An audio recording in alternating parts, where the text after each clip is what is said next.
నమస్తే Telangana welcome to T news నేను మమతా ముందుగా బులెటిన్ లో హెడ్లైన్స్ కాంగ్రెస్ ఏడాది పాలనపై బీఆర్ఎస్ ఛార్జ్ షీట్ అన్ని రంగాల్లో ప్రభుత్వం విఫలమైందన్న హరీష్ రావు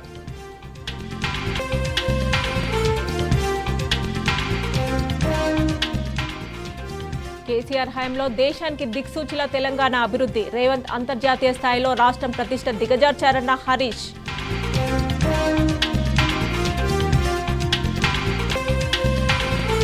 ప్రతిపక్షాలపై ఉన్మాదిలా ఉగ్రవాదిలా రేవంత్ రాక్షస భాష తన పరువు తీసుకోవడంతో పాటు రాష్ట్రం పరువు తీస్తున్నారన్న హరీష్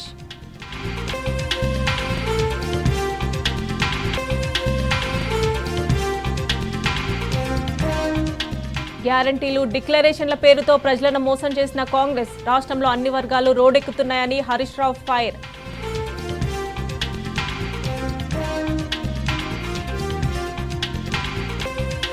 కాసేపట్లో ఎర్రవెల్లి వ్యవసాయ క్షేత్రంలో బీఆర్ఎస్ ఎల్పీ మీటింగ్ పార్టీ ఎమ్మెల్యేలు ఎమ్మెల్సీలకు దిశానిర్దేశం చేయనున్న కేసీఆర్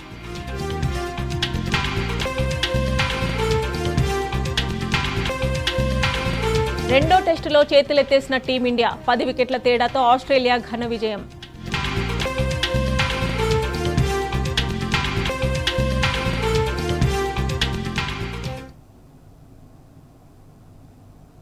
ఇక అప్డేట్ చూస్తే ఎర్రవెల్లిలో బీఆర్ఎస్ అధినేత కేసీఆర్ అధ్యక్షతన మరి కాసేపట్లో బీఆర్ఎస్ ఎల్పీ సమావేశం ప్రారంభం కానుంది. ఈ సమావేశంలో పాల్గొనేందుకు బీఆర్ఎస్ ఎమ్మెల్యేలు ఎమ్మెల్సీలు ఎర్రవెల్లి వ్యవసాయ క్షేత్రానికి చేరుకుంటున్నారు. ఏడాది కాలంగా కాంగ్రెస్ ప్రభుత్వం తీసుకున్న ప్రజా వ్యతిరేక విధానాలు, ఆయా వర్గాల ప్రజలు పడుతున్న ఇబ్బందులను అసెంబ్లీ వేదికగా వాటిని ఎత్తి చూపేందుకు అనుసరించాల్సిన వ్యూహంపై కేసీఆర్ దిశానిర్దేశం చేయనున్నారు. హైడ్రా, లగచెర్ల ఉదాంతాలతో దేశవ్యాప్తంగా తెలంగాణ ప్రతిష్ట ఏ విధంగా మసకబారుతున్నది, కాంగ్రెస్ పార్టీ ఎన్నికల సందర్భంగా ఇచ్చిన హామీలపై ప్రజల ఎదురుచూపు, నిరసన వంటి అంశాలను సభ దృష్టికి తేవడానికి ఏ చర్యలు తీసుకోవాలి తదితర అంశాలపై బీఆర్ఎస్ అధినేత మార్గనిర్దేశనం చేయనున్నారు.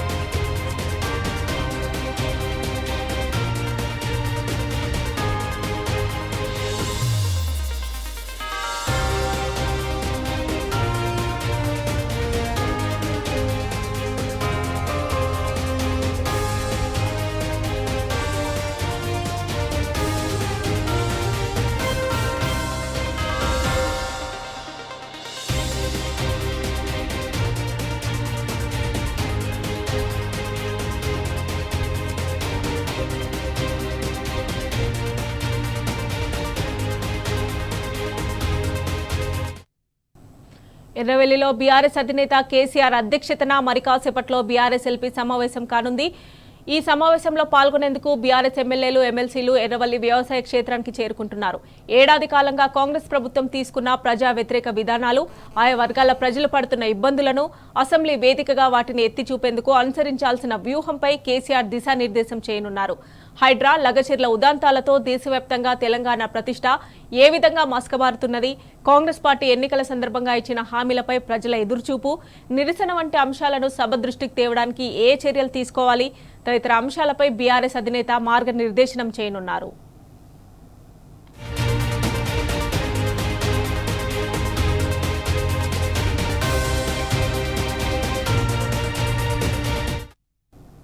మరిన్ని డీటెయిల్స్ మా ప్రతినిధి రంగాచారి అందిస్తారు.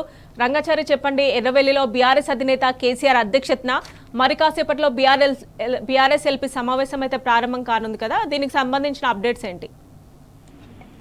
మమత మరికొద్దిసేపట్లో అంటే సుమారు ఒక గంటలోగా ఈ కేసీఆర్ గారి వ్యవసాయ క్షేత్రంలో ఎర్రవల్లిలో బీఆర్ఎస్ ఎల్పీ సమావేశం ప్రారంభం కాబోతుంది. కేసీఆర్ అధ్యక్షతన ఈ సమావేశం జరగబోతున్నది. రేపటి నుంచి ప్రారంభమయ్యే శాసనసభ సమావేశాలకు సంబంధించి బీఆర్ఎస్ పార్టీ అనుసరించబోయేటువంటి వ్యూహాన్ని ఈ సమావేశంలో చర్చించే అవకాశం కనిపిస్తుంది.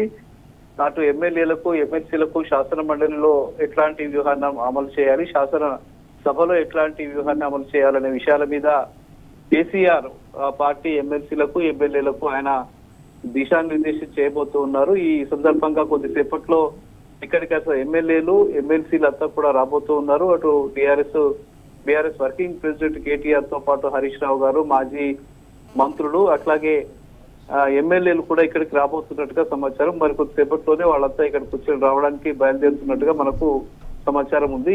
ఇది చాలా కీలకమైన సమావేశంగా మనం చెప్పుకోవచ్చు. ఎందుకంటే ఒకవైపు రాష్ట్ర ప్రభుత్వం ప్రజాపాలన ఉత్సవాలు, విజయోత్సవాలని ఘనంగా జరుపుకోవడానికి వాళ్ళు ఏర్పాటు చేసుకుని జరుపుతున్నటువంటి పరిస్థితి నెలకొని ఉన్నది. మరోవైపు బీఆర్ఎస్ పార్టీ రాష్ట్రంలో రేవంత్ రెడ్డి ప్రభుత్వం గత సంవత్సర కాలంలో చేసినటువంటి విధ్వంసము, ప్రజా వ్యతిరేక విధానాలపై దుయ్యబడుతూ ఉద్యమాలు చేస్తున్న విషయం తెలిసిందే.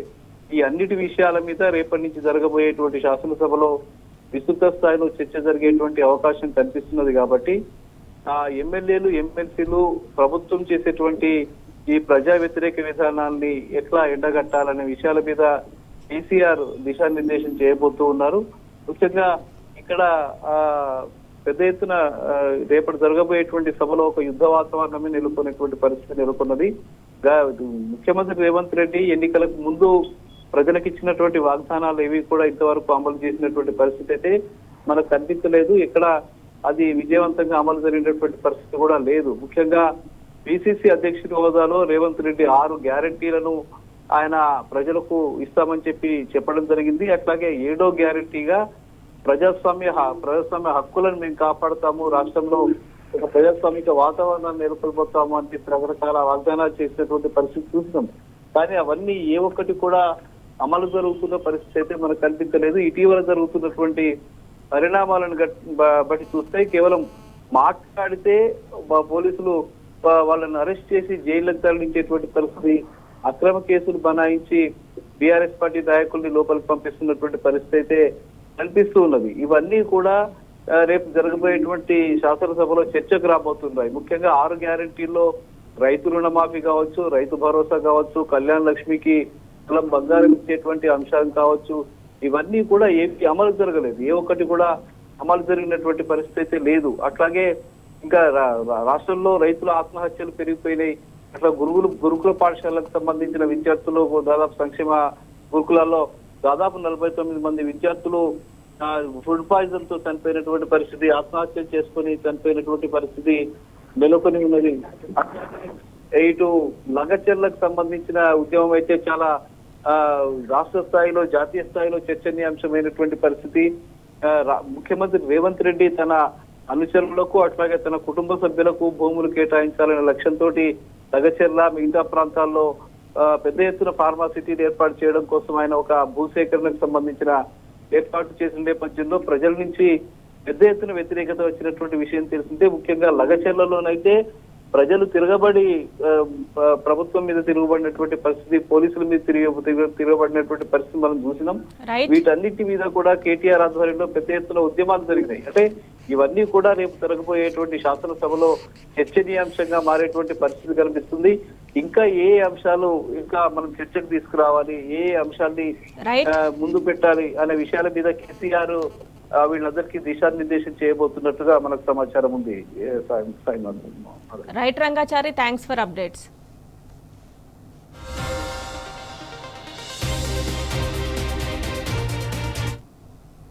కాంగ్రెస్ ఏడాది పాలనలో గర్వించదగినది ఏమీ లేదని మాజీ మంత్రి ఎమ్మెల్యే హరీష్ రావు విమర్శించారు. ప్రజాస్వామ్యం, భావ ప్రకటన అంటూ మేనిఫెస్టోలో గొప్పలు చెప్పిన కాంగ్రెస్ అన్ని కూని చేసిందని నిప్పులు చెరిగారు. కనీసం నిరసన తెలిపే హక్కు లేదన్నారు. నిరంకుశ పాలనే మిగిలిందని ఫైర్ అయ్యారు. రాజకీయ కక్షతో అక్రమ కేసులు పెట్టిస్తున్నారని మండిపడ్డారు. ప్రతిపక్షాలపై తిట్లు, ప్రజలకు కోట్లు, దేవుళ్లపై ఓట్లు, తాను తన వారికి అక్రమంగా సంపాదించిన నోట్లు తప్ప ఏడాదిగా చేసిందేమీ లేదన్నారు. రేవంత్ పాలన కూల్చివేతలతో ప్రారంభమైందన్న హరీష్ రావు రాష్ట్రం అన్ని రంగాల్లో కుదేలైందని ఆవేదన వ్యక్తం చేశారు. కాంగ్రెస్ ఏడాది పాలనపై తెలంగాణ భవన్ వేదికగా హరీష్ రావు ఛార్జ్ షీట్ విడుదల చేశారు. పాలన చూస్తే ఏమున్నది గర్వకారణం? కాంగ్రెస్ పాలన సమస్తం ప్రజాపీడన పరాయణత్వం. కాంగ్రెస్ పార్టీ మేనిఫెస్టోలో చూసినట్టయితే మొదటి పారాగ్రాఫ్లోనే వాళ్ళు ఏం చెప్పారంటే ప్రజాస్వామ్య పాలన అని, భావ ప్రకటన స్వేచ్ఛ అని, నిరసన తెలిపే హక్కులు కాపాడుతామని అభయహస్తం మేనిఫెస్టోలో మొదటి పేజీలో మొదటి లైన్లో చెప్పారు. సోనియా గాంధీ గారు 6 గ్యారంటీలు ఇస్తే ఏడవ గ్యారంటీ ప్రజాస్వామ్యం అనే ఏడవ గ్యారంటీ నేను ఇస్తున్నానని ఎన్నికల ముందు రేవంత్ రెడ్డి గారు ప్రజలకు హామీ ఇచ్చారు. తీరా చూస్తే ఏడాది పాలనలో ప్రజాస్వామ్యం అపహాస్యం పాలైంది, భావ ప్రకటన స్వేచ్ఛకు భంగం వాటిల్లింది, నిరసన తెలిపే హక్కు లేనే లేదు, నిరంకుశత్వమే మిగిలింది. తెలంగాణ ఉద్యమ సమయంలో కూడా ఇలాంటి నిర్బంధాలను మేము చూడలేదు. గతంలో ఎన్నడూ కూడా రాష్ట్ర చరిత్రలో చూడని విధంగా ఈ రాష్ట్రంలో నిర్బంధాలు పెరిగిపోయాయి. పోలీస్ పాలన అమల్లోకి వచ్చింది. అసలు స్కూళ్ళ ముందు పోలీస్ పికెట్లు చూసామా ఎప్పుడన్నా? గురుకుల పాఠశాలల ముందు పోలీస్ పికెట్ల గురించి ఎన్నడన్నా విన్నామా అని నేను అడుగుతా ఉన్నా. చివరికి ముఖ్యమంత్రి గారి స్వంత గ్రామానికి వెళ్ళాలంటే లోకల్ పోలీస్ స్టేషన్లో అనుమతి తీసుకొని పోవాలన్నట. ఎప్పుడన్నా విన్నామా ఇలాంటి పరిస్థితి? పోలీసుల చేత పోలీసుల కుటుంబాలనే కొట్టించినటువంటి గనుడు ఈరోజు మన రాష్ట్ర ముఖ్యమంత్రి గారు. మీడియాపై ఆంక్షలు విధించాడు. సోషల్ మీడియా పైన ఎన్నో కేసులు పెట్టిస్తా ఉన్నాడు రేవంత్ రెడ్డి గారు. రాజకీయ కక్షతో బీఆర్ఎస్ పార్టీ నాయకుల మీద, ప్రశ్నించే గొంతుల మీద అనేక తప్పుడు కేసులు పెట్టిస్తా ఉన్నారు. చివరికి చదువుకునే లైబ్రరీల్లో లాఠీ చార్జులు, నిరుద్యోగుల కన్నీళ్లతో అశోక్ నగర్ శోకనగరంగా మారిపోయింది. బుల్డోజర్లతో ఇండ్లు కూల్చి పేదల జీవితాలను ఛిద్రం చేసిండు రేవంత్ రెడ్డి గారు. లగచెర్ల లంబాడి బిడ్డల మీద 3rd డిగ్రీని ప్రయోగించారు. రేవంత్ పాలనను క్లుప్తంగా చెప్పాలంటే ప్రతిపక్షాలకేమో తిట్లు, ప్రజలకేమో కొట్లు, దేవుళ్ళ మీదనేమో ఓట్లు, తాను తన వారికి అక్రమంగా సంపాదించిన నోట్లు. ఇక ప్రజా దర్బార్ మేనిఫెస్టోలో 2వ పారాగ్రాఫ్లో చెప్పారు, గత కాంగ్రెస్ ప్రభుత్వంలాగా ముఖ్యమంత్రి గారు తన క్యాంపు కార్యాలయంలో ప్రతిరోజు ప్రజల్ని కలుస్తారు. అది మొదటి రోజు ఒక 5 నిమిషాలతో అయిపోయింది. కనీసం మంత్రులు కూడా ప్రజా దర్బార్కు పోలేదు. అంటే ప్రజలను కలిసే అవకాశమే లేకుండా పోయింది. చివరికి ముఖ్యమంత్రి గారు సెక్రటరియట్లో ఉండే 6th ఫ్లోర్కు ఎవరిని పోనీయరు. లిఫ్టు కేవలం ముఖ్యమంత్రి గారు తప్ప ఏ లిఫ్ట్ కూడా 6th ఫ్లోర్కు పోకుండా అన్ని లిఫ్ట్లను బ్లాక్ చేశారు. దానికి మీరు జర్నలిస్టులే సాక్ష్యం. మీరు కూడా 6th ఫ్లోర్ పోవాలంటే మీ ఫోన్లు, పెన్నులు, మీ బుక్కులన్నీ కూడా పెట్టి డిపాజిట్ చేసిపోయే పరిస్థితి తెచ్చారంటేనే ఏ రకమైన పాలన ఈ రాష్ట్రంలో జరుగుతూ ఉందో, ప్రజాస్వామ్యం ఎట్లుందో దానికి మీరే సాక్ష్యం. అసలు ఈ పాలన, ముఖ్యమంత్రి గారి పాలన ఒక నెగటివ్ యాటిట్యూడ్తో ప్రారంభమైంది. అందుకే అన్ని నెగటివ్ ఫలితాలు వస్తున్నాయి. అసలు ఆయన ప్రారంభమే నేను ప్రజాభవన్ ముందు ఇనుప కంచెలు గులగొడుతున్నా అని ఆయన ప్రారంభమే కూల్చివేతలతో ప్రారంభమైంది. ఆయన అడుగులన్నీ నెగటివ్ యాటిట్యూడ్తోనే ప్రారంభమైనాయి. వచ్చి రాగానే అసెంబ్లీలో 6 గ్యారంటీల పైన చట్టబద్ధత తెస్తామనే హామీ ఏదైతే ఇచ్చిండ్రో దాన్ని తుంగలో దొక్కారు. ఇచ్చిన హామీలు నెరవేర్చలేని తన అసమర్థతను కప్పిపుచ్చుకోవడానికి శ్వేతపత్రాల పేరిట రోధ పత్రాలను ప్రవేశపెట్టారు. దివాలా తీసిందనే నెగటివ్ ఇమేజు రాష్ట్రం నెత్తిన రుద్దారు. పాము మంత్రం వేసిన వాడు పాము కాటికే పోయినట్టు ఈ ప్రభుత్వం తాము పన్నిన ఉచ్చులో తామే పడ్డారు. దాంతో ఆర్థిక వృద్ధి రేటు మందగించింది, కొత్తగా పెట్టుబడులు రాలేదు, ఉన్న పరిశ్రమలు తరలిపోతున్నాయి, నిర్మాణ రంగం కుదేలైపోయింది, రియల్ ఎస్టేట్ డమాలైపోయింది. అంటే రేవంత్ యొక్క ఇమ్మెచ్యూరిటీ, ఇన్క్యాపబిలిటీ, నెగటివ్ యాటిట్యూడ్ వల్ల రాష్ట్రం అన్ని రంగాల్లో కూడా నిస్తేజం అలుముకుంటా ఉంది.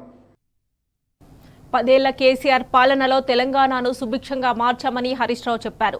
అన్ని రంగాల్లో రాష్ట్రాన్ని దేశానికి ఆదర్శంగా నిలిపామన్నారు. సాగు విస్తీర్ణం పెంచడంతో పాటు ఐటీ ఎగుమతుల్లోనూ రికార్డు సృష్టించామని చెప్పారు. కేసీఆర్ మార్పు పాలన దేశానికి దిక్సూచి అయితే రేవంత్ మార్పు పాలన నవ్వుల పాలైందని హరీష్ రావు విమర్శించారు. ఏడాది కాలంలో ప్రజాస్వామ్యం కూని అయిందని నిప్పులు చెరిగారు. కేసీఆర్ గారి పాలన మీరు చూసినట్టయితే టోటల్లీ పాజిటివ్ యాటిట్యూడ్. 10 ఏళ్ల కేసీఆర్ గారి పాలన మీరు చూస్తే 62,000 కోట్ల నుంచి బడ్జెట్ను 3 లక్షల కోట్లకు పెంచిన ఘనత కేసీఆర్ గారిది. 5 లక్షలున్న జిఎస్డిపి 14.5 లక్షల కోట్లకు పెంచింది కేసీఆర్ గారి ప్రభుత్వం. 1,24,000 రూపాయలున్న తలసరి ఆదాయం 3,47,000 రూపాయలకు పెంచింది 10 ఏళ్ల బీఆర్ఎస్ పాలన. 27,000 కోట్లున్న సేల్స్ ట్యాక్సు 73,000 కోట్లకు పెరిగింది. రిజిస్ట్రేషన్ల ఆదాయం 2,500 కోట్ల నుంచి 13,000 కోట్లకు పెరిగింది. 1,31,00,000 ఎకరాలున్న సాగు విస్తీర్ణం 2,22,00,000 ఎకరాలకు పెరిగింది. ఐటీ ఎగుమతులు 1,10,000 కోట్ల నుంచి 3,33,000 కోట్లకు పెరిగాయి. అంటే కేసీఆర్ గారి మార్కు పాలన దేశానికి దిక్సూచి అయితే రేవంత్ మార్పు పాలన దేశం ముందు నవ్వుల పాలైంది. కేసీఆర్ మార్పు పాలన దేశానికి దిక్సూచి అయితే రేవంత్ చెప్పిన మార్పు పాలన దేశం ముందు నవ్వుల పాలైంది. ఇది వీళ్ళు తెచ్చినటువంటి మార్పు. మరి ఇందాక మనం అనుకున్నట్టు ప్రజాస్వామ్యం అనేది రాష్ట్రంలో కూని అయిపోయింది. రేవంత్ ఏడాది పాలనలో అన్ని వర్గాల ప్రజలు రోడ్డెక్కారన్నారు హరీష్ రావు. వచ్చి రాగానే అనాలోచిత ప్రకటనలతో రాష్ట్రంలో అరాచకం సృష్టించారని విమర్శించారు. ప్రజల నుంచి నిరసనలు వ్యక్తమవ్వడంతో నిర్ణయాలని వెనక్కి తీసుకున్నారని చెప్పారు. అయితే అప్పటికే రాష్ట్రం ఆగమైందని మండిపడ్డారు. పాఠశాలలు, గురుకులాల్లో విద్యార్థులు విషాహారం తిని ప్రాణాలు కోల్పోతున్నారని ఆవేదన వ్యక్తం చేశారు. ముఖ్యమంత్రి నిర్వహిస్తున్న శాఖల్లోనూ పరిస్థితి అత్యంత అధ్వానంగా ఉందని మండిపడ్డారు. కనీసం వరదల్లో చిక్కుకున్న ప్రజలను సైతం ప్రభుత్వం కాపాడలేక చేతులెత్తేసిందన్నారు. రోడ్డెక్కని రంగమే లేదు. రైతుల్ని రోడ్డెక్కించారు, నిరుద్యోగుల్ని రోడ్డెక్కించారు, అవ్వా తాతల్ని రోడ్డెక్కించారు, పోలీసులు రోడ్డెక్కించారు, నిరుద్యోగులు రోడ్డెక్కారు. అన్ని వర్గాల ప్రజల్ని కూడా ఈ ఏడాది కాలంలో రోడ్డెక్కించినటువంటి ఘనత రేవంత్ రెడ్డి గారి ప్రభుత్వం. ఇంకా వచ్చి రాగానే అనాలోచిత ప్రకటనలు, ఆగమాగం. గచ్చిబౌలి నుంచి శంషాబాద్ ఎయిర్పోర్ట్కు మెట్రో రైలు రద్దు, ఫార్మా సిటీ రద్దు, హైదరాబాద్లో 10 గంటలకే వాణిజ్య వ్యాపారాలన్నీ బందు, హైడ్రా పేరిట కూల్చివేతల పేరిట అరాచకం. అంటే ఇవన్నీ కూడా ఒక నెగిటివ్ యాటిట్యూడ్. దాంతో ఏమైంది? మొత్తం కూడా వ్యాపార సంస్థలు వెనక్కిపోతూ ఉన్నాయి, పెట్టుబడులు వెనక్కిపోతూ ఉన్నాయి. దాంతో నాలుక గరుచుకొని అన్నీ తూచి అన్నాడు. లేలే మెట్రో రైలు రద్దు కాదు, రూట్ మార్పు అంటాడు. ఫార్మాసిటీ రద్దు కాదు, కొంత మాత్రమే పెడతా అంటాడు. 10 గంటలకు దుకాణాలు బంద్ అంటాడు. లేలే ఇది మళ్ళీ 1 గంట దాకా పెంచుతా అంటాడు. కానీ ఏమైంది? జరగాల్సిన డ్యామేజ్ జరిగిపోయింది. హైదరాబాద్ బ్రాండ్ ఇమేజ్ ఆగమైపోయింది. పెట్టుబడి పెట్టే సంస్థలు పునరాలోచనలో పడ్డాయి. రేవంత్ యొక్క అపరిపక్వ వైఖరితో రాష్ట్ర ప్రగతి మసకబారింది. పరిపాలనలో కూడా వైఫల్యమే. నిజంగా చెప్పాలంటే ఆగమాగం. మీరు చూస్తే ఇది ఎంత తత్తర బిత్తర ప్రభుత్వం అంటే, హైదరాబాద్ నగరానికి సంవత్సరంలో 3 పోలీస్ కమిషనర్లు మారారు, ట్రాన్స్కో సిఎండీలు 4 మారారు, జిహెచ్ఎంసీ కమిషనర్లు 3 మారారు, రంగారెడ్డి కలెక్టర్లు 3 మారారు. ఇట్లా చెప్పుకుంటూ పోతే అంత ఆగమాగం. శాఖల మధ్య సమన్వయం లేదు. ముఖ్యమంత్రి స్వయంగా నిర్వహిస్తున్న విద్య, ఎస్సీ, ఎస్టీ, మైనార్టీ శాఖల్లోనే పరిస్థితులు అత్యంత దారుణంగా అస్తవ్యస్తంగా ఉన్నటువంటి పరిస్థితి. ఇలా పాఠశాలల్లో గురుకుల విద్యార్థులు విష ఆహారం తిని ప్రాణాలు కోల్పోతున్న పరిస్థితి. మద్యం అమ్మకాలు పెరగడం లేదని, ప్రజల్ని ఇంకా మద్యం బాగా తాగించండి అని 31 మంది ఎక్సైజ్ అధికారులకు మెమోలు ఇచ్చిన ప్రభుత్వం రేవంత్ ప్రభుత్వం. అంటే దీన్ని బట్టి ఒకటి ఏమర్థమవుతుంది? సీఎం రేవంత్ రెడ్డి పరిపాలనలో ఆయనకు కన్విక్షన్ లేదు, కాన్సన్ట్రేషన్ లేదు, కన్సిస్టెన్సీ లేదు అనేటువంటి విషయం చాలా స్పష్టంగా ఈరోజు మనకు అర్థమవుతూ ఉంది. చివరికి వరదలు వచ్చినాయి. మీరందరూ ఖమ్మంలో, మహబూబాద్లో వరదలు వస్తే చూశారు. వరద సహాయక చర్యల్లో కూడా ఈ ప్రభుత్వం దారుణంగా ఫెయిల్ అయిపోయింది.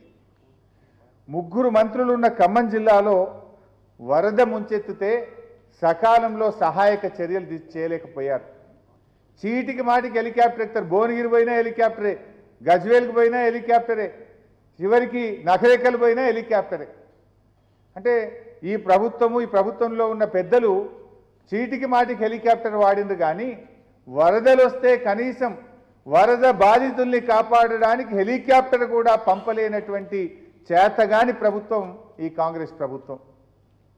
చివరికి 3 మంత్రులు ఉన్న ఖమ్మం జిల్లాలో పరిస్థితి ఏంటంటే, ఒక బాధ్యత మరచినటువంటి ఒక మంత్రి సిగ్గు లేకుండా భగవంతుని మీదనే భారం అన్నాడు. భగవంతుడే వాళ్ళని కాపాడాలని చేతులెత్తిండు మంత్రి. అంటే వరదల్లో చిక్కుకున్న 8 మందిని ప్రభుత్వం కాపాడకపోతే స్థానికులు జేసీబీ సహాయంతో ఆ 8 మంది ప్రజలు తమకు తామే కాపాడుకున్న పరిస్థితి. కొంతమంది ఏమో హెలికాప్టర్ రాక ప్రజల్ని కాపాడుకోలేక 7 మొన్నటి వరదల్లో ప్రాణాలు విడిచినారు.